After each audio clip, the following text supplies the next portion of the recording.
একটি মেয়ের অসম্ভব স্বপ্ন আর অদম্য সাহসের সত্য গল্প। ঢাকার পাশের এক বস্তিতে জন্ম নেয়া একটি মেয়ের নাম ছিল রুবিনা। চারপাশে কাঁদা, ভাঙা টিনের ঘর আর অন্ধকার। বাবা ছিলেন দিনমজুর, মা বাসাবাড়িতে কাজ করতেন। প্রতি রাতে যখন পাশের উঁচু দালানগুলোর জানালা দিয়ে আলো আসত, তখন রুবিনার চোখ জ্বলজ্বল করত। কিন্তু সেই আলো ছিল তার জীবনে পৌঁছায় না এমন এক স্বপ্নের মতো।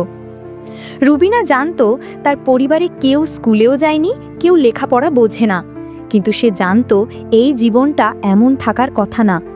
এই কাঁদা, অভাব, হীনমন্যতা তাকে গিলে খেতে পারবে না যদি সে সাহস করে দাঁড়াতে পারে। প্রথম চ্যালেঞ্জ ছিল পড়ালেখা শুরু করা। মা প্রথমে রাজি ছিলেন না। মেয়ে হয়ে পড়াশোনা করে কি হবে? কিন্তু রুবিনা প্রতিদিন স্কুলের বারান্দায় বসে শুনত ক্লাস। একদিন এক শিক্ষিকা তার কৌতূহল দেখে তাকে জিজ্ঞেস করেন। সেদিনই সেই শিক্ষিকা তাকে স্কুলে ভর্তি করে নেন। এভাবেই শুরু।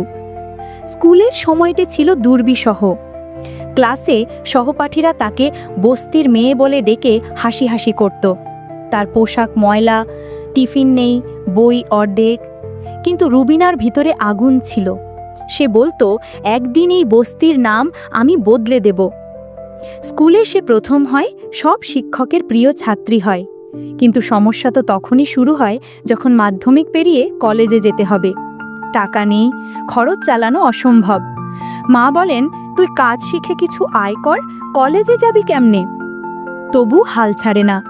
পাশের বাসায় এক টিউশনিতে গিয়ে অল্প টাকায় পড়ানোর অফার দেয়, শুধু যেন তাকে পড়াশোনার সুযোগ দেওয়া হয়।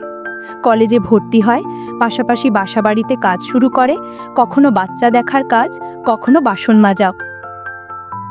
রাতে ফিরে ক্লান্ত শরীরে সে আলো জ্বালায়। জানত ক্লান্তি সাময়িক, কিন্তু শিক্ষা চিরস্থায়ী। একদিন কলেজে একটি সেমিনারে সে বিচার বিভাগের একজন ম্যাজিস্ট্রেটের কথা শোনে। তার ভেতরে তখনই বীজ বপন হয়। আমি বিচারক হব। আমি শুধু নিজের জন্য নয়, আমার মতো হাজার রুবিনার জন্য আইন রচনার পথ খুলব। সেই থেকে রুবিনার যাত্রা শুরু। পাশাপাশি বিএ, তারপর এলএলবি এবং পরে সিভিল সার্ভিসের প্রস্তুতি। দিনে 14 ঘন্টা পড়া, বিনামূল্যে লাইব্রেরিতে বসে ঘন্টার পর ঘন্টা। পকেটে টাকা নেই, কিন্তু চোখে স্বপ্ন আগের চেয়েও আরও বড়। প্রথমবার সে ফেল করে, কাঁদে, হতাশ হয়, কিন্তু গিভ আপ করে না। দ্বিতীয়বার আবার চেষ্টা।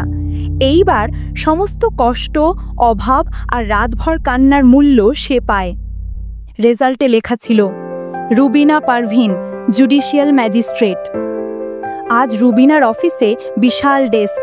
তার সামনে অনেক লোক আসে বিচার চাইতে, কিন্তু তার মনটা পড়ে থাকে সেই পুরনো বস্তিতে, সেই টিনের ঘরে। রুবিনা এখন নিয়মিত সেই অঞ্চলের মেয়েদের জন্য আইন শিক্ষা ও আত্মরক্ষা কর্মশালা করেন।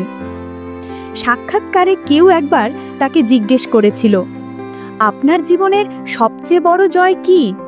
রুবিনা হেসে বলেছিলেন, আমার সবচেয়ে বড় জয়, আমি নিজেকে ভালোবাসতে শিখেছি, নিজের মূল্য বুঝতে শিখেছি।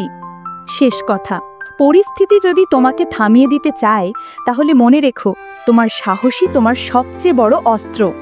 আর যদি স্বপ্ন সত্যি হয় বড়, তাহলে কষ্ট কখনো বড় বাধা নয়।